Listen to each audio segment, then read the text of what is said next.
It's the Steve Gruber Show. Scott Bertram sitting in for Steve today, Monday morning. Steve back tomorrow on Tuesday. Wishing a happy birthday to Pink today. It's not her real name. Her real name is Alicia Moore. But she's been very successful. 110 million records sold around the globe. Pink turns 46 years old today. Happy birthday to her. Luke Berg is with us, likely not celebrating a birthday today. That would be a weird coincidence. Deputy Director over at the Wisconsin Institute of Law and Liberty, will-law.org. Luke, thanks so much for joining us today. Yeah, Not your birthday, right? not my birthday, no. May. All right. There's a 1 in 365 chance that was the case. Oh well. That would have been News quite I the spotted late last week from the Wisconsin Institute for Law and Liberty as the school year begins. You're taking up the case of this teacher in the Madison Metropolitan School District over the district's race-laden scoring system and how she was transferred out over less qualified teachers. Set the groundwork here. What's happening in this case? Yeah, so until about 4 years ago, the district's policy for layoffs and transfers depended entirely on seniority. And right after the George Floyd death, the district decided to change that policy, and they changed it to focus primarily on quote unquote cultural competence, which is this whole scoring system. 40% of your grade depends on cultural competence, and they have all these bullets and criteria that they use to grade. And it's just heavily race based and laden with DEI rhetoric, right? It's determining the extent to which teachers can identify implicit biases and the like. One of the bullets requires teachers to prioritize students of color over other students. So it's heavily race based and, in our view, illegal.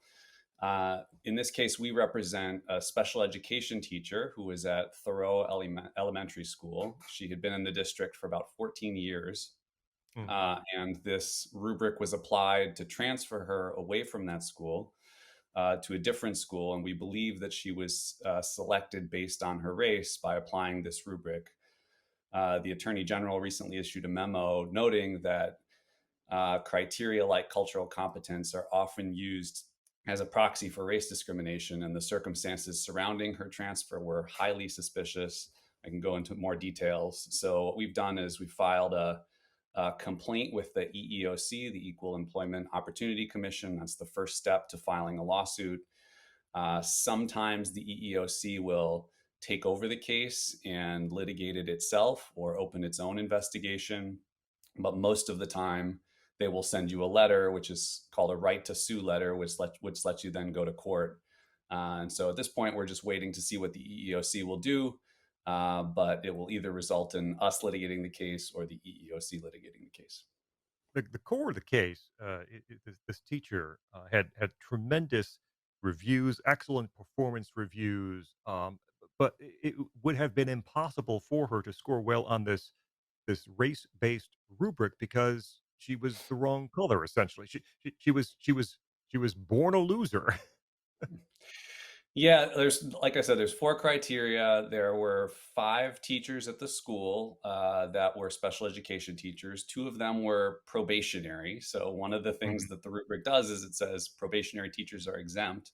That itself was motivated by race. When they adopted that change, they said, we've spent significant time in recent years hiring lots of new teachers of color, and so we want to protect them from this transfer process. They said that mhm, explicitly. So those two were out. That left one teacher who'd been there forever, and then Kally, who'd been there for 14 years, and a black teacher who'd been there for four. And each of them scored exactly the same on the other three criteria. So the only way she could have scored lower is if she was given a one for cultural competence and the black teacher given a three.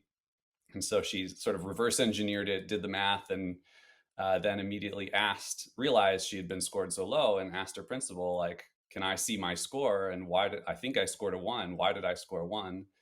And she got an email from the principal saying, administration's told us we're not allowed to tell you your score.